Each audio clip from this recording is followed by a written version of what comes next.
তো নমস্কার বন্ধুরা, তোমরা সবাই কেমন আছো গো? আশা করি খুবই ভালো আছো। তো আজকে আমি একটা নাস্তার রেসিপি দেখাচ্ছি, সুজির নাস্তার। তো এখানে নিয়ে নিয়েছি সুজি,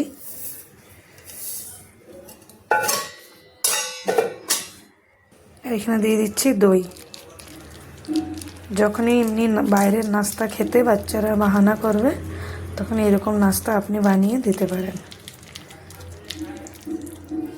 দিয়ে গুলে নেবো ভালোভাবে সুজি আর ইয়েতে। একটা ব্যাটার বানিয়ে নিয়েছি, কিছুক্ষণ রেস্টে রেখে দেবো। তো এখানে ব্যাটারটা মিক্সির জারে নিয়ে নিয়েছি, পিষে নেবো। তো এই যে এরকম পেস্ট বানিয়ে নিয়েছি।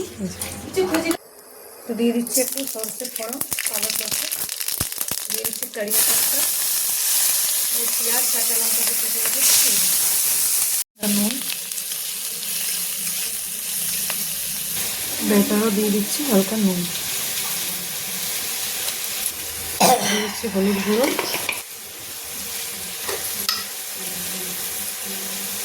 একটু দিয়ে দিচ্ছি খাওয়া সোডা। এখানে মিক্সারের জারটা ধুয়ে জল দিয়ে দেবো। খুব বেশি পাতলা ব্যাটার এখানে বানানো হবে না। দিয়ে দিচ্ছি একটু কাশ্মীরি লঙ্কার গুঁড়ো।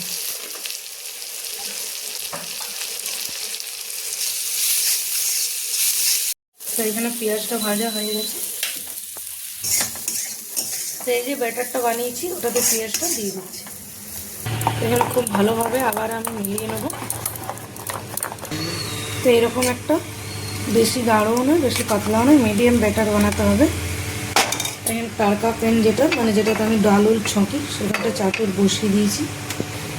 তো এখানে তেল ব্রাশ করে দেবো, খুব ভালোভাবে তেল বেশি করে একটু দিতে হবে।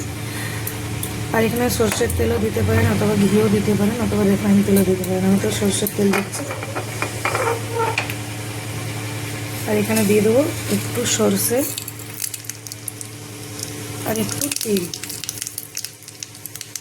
এখানে এই বাটারটা একসাথে দিয়ে দেবো,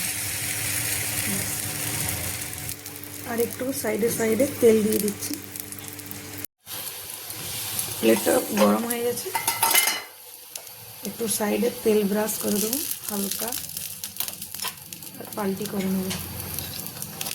খুব ইজিতে পাল্টি হয়ে যাবে। এই যে দেখুন খুব সুন্দর হয়েছে, খেতেও এমনি সুন্দর হয়, খুব টেস্ট লাগে।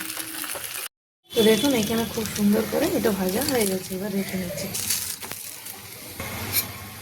তো দেখুন কি সুন্দর হয়েছে, একদম মচমচা হয়েছে, দেখবেন ভিতরটাও খুব সুন্দর হয়েছে।